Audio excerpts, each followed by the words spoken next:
Score is 2-2, and Oasis is the final map of this series. The win condition for Ameng versus NYXL's composition is to disrupt dives or dive the backline when his DPS are set up. Immediately, Ameng goes right to scout and try and deny health pack control.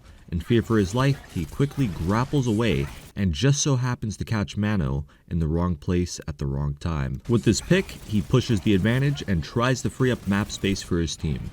So far, everything he's done is fine, but unfortunately, he loses both his Pharah and Mercy. For maximum actions per minute, he should just grab mega health packs. Moira's heal over time takes too long, the range can put you in bad positions, and wasting all her heal resource isn't usually worth a 10% ult charge. It might not matter in this instance, but this won't be the first time this awkward interaction happens. When playing against this comp, very rarely should Ball engage with pile drivers out in the open, because it just makes him an easy hack and sleep. To prove my point, NYXL's Sombra had enough time to de-stealth and then land the hack because of how long he was in the air. With no cover to hide behind, this leads to his inevitable death.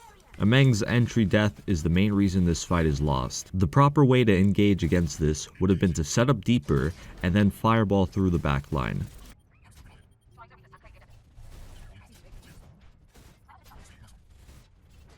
Here's another risky pile drive engage, but this time saved by Coalescence.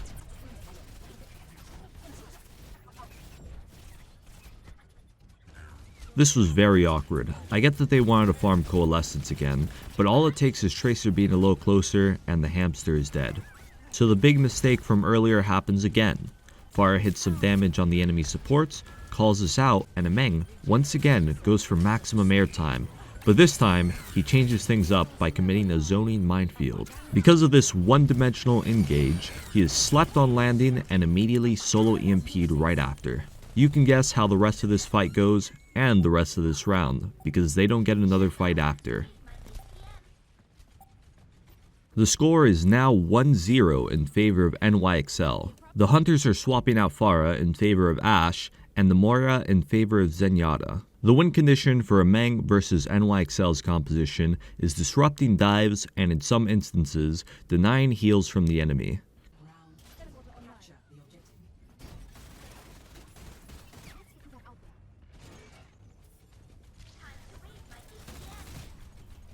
Currently, he has no information on the enemy team. He should be trying to scout more aggressively.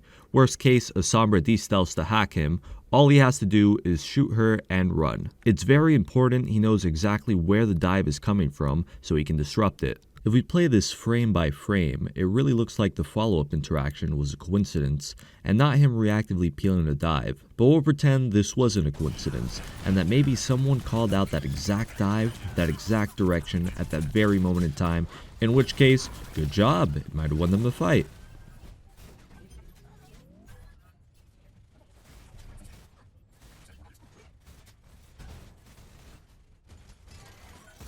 Spy checking is good as Ball, but holding a position where you can deny Sombra's pathing and scout the enemy rotation and potentially disrupt it from that position is just better. Had he been hiding in halls this fight, he could have seen this pathing sooner and booped the enemy Winston out of the safety of his bubble. But because he didn't do this, Shangdu is quickly losing map control. I'm just gonna say this reaction to Sombra was very slow.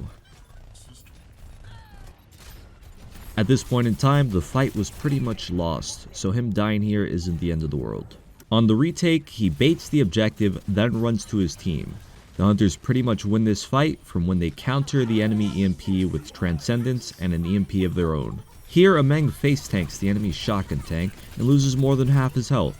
He could have easily done the same damage at the cost of way less health. Sure, they're winning the fight, but that's no reason to make it losable.